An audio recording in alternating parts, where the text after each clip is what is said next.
Lagay ng ekonomiya, kalakalan, negosyo at iba pa. Atin ang alamin dito sa Ang Pilipinas Ngayon. Magandang araw. Narito na po ang Balitang Business. Porsigido ang Clark International Airport Corporation o CIAC na masimulan na ang pagtatayo ng National Food Hub na isa sa priority projects sa Clark Aviation Complex. Sa Build Better More Infra Forum ng Presidential Communications Office o PCO, iniulat ni CIAC President Aray Perez na nakipag-partner na ito sa Asian Development Bank o ADB at Public-Private Partnership Center o PPP Center para sa technical guidance sa pagbuo ng 62 ektaryang food hub. Sa naturang partnership, magbibigay ng market-facing transaction advisory services at technical assistance ang ADB sa CIAC kung saan kabilang ang pre-tender documents. Nakapaloob sa National Food Hub ang state-of-the-art modernized agro-logistics system na layong matulungan ang mga magsasaka at gawing accessible at abot-kaya ang pagkain. Alinsunod ito sa direktiba ni Pangulong Ferdinand R. Marcos Jr. tungo sa food security.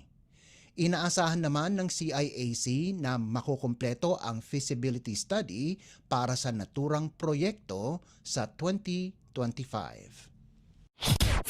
Lagay ng ekonomiya, kalakalan, negosyo at iba pa. Atin ang alamin dito sa Ang Pilipinas Ngayon. Inaasahang magpapalakas ng turismo ang mga proyektong pangtransportasyon ng Department of Transportation o DOTR.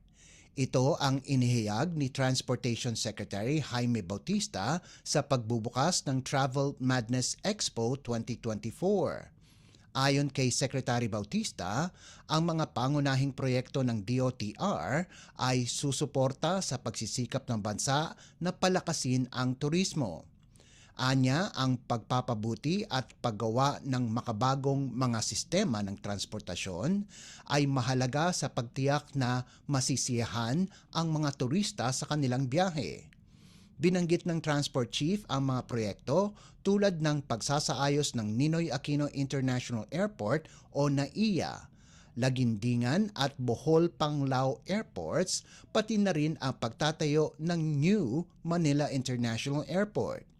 Isinasagawa rin ng DOTR ang modernisasyon ng transportasyon sa ilalim ng Public Utility Vehicle o PUV Modernization Program, pagpapalawak ng mga bike lane sa bansa at ang EDSA busway.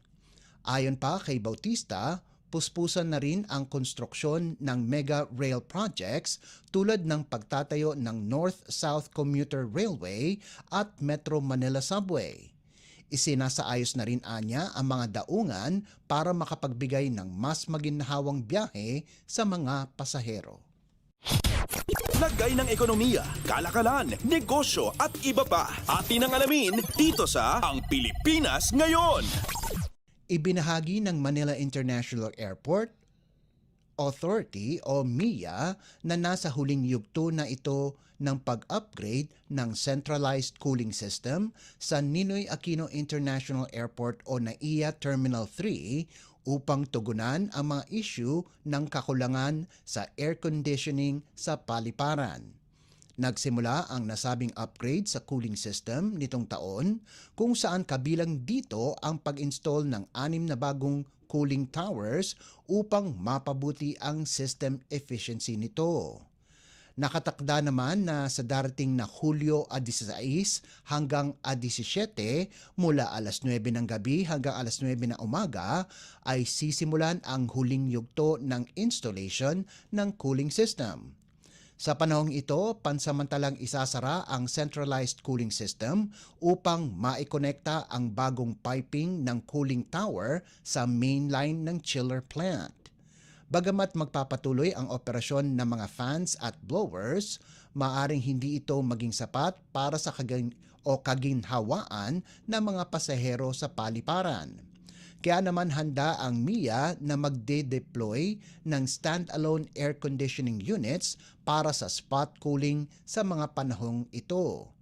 Sinasabing apektado ng 12 oras na downtime ang mga lugar na kinabibilangan ng check-in counters, immigration departure, final security checks, baggage carousels at arrival lobby. Humigit kumulang 27,000 pasahero naman sa 117 flights ang maaaring makaranas ng reduced air circulation sa mga oras na ito. Hiniling din ni MIA General Manager Eric Jose Ines ang pangunawa at kooperasyon mula sa lahat ng gumagamit ng paliparan at binanggit na ang mga upgrade na ito ay mahalaga para sa pagpapanatili ng ideal na temperatura at masiguro ang mas magandang karanasan sa mga gumagamit ng nasabing terminal. Lagay ng ekonomiya, kalakalan, negosyo at iba pa. Atin ang alamin dito sa Ang Pilipinas Ngayon.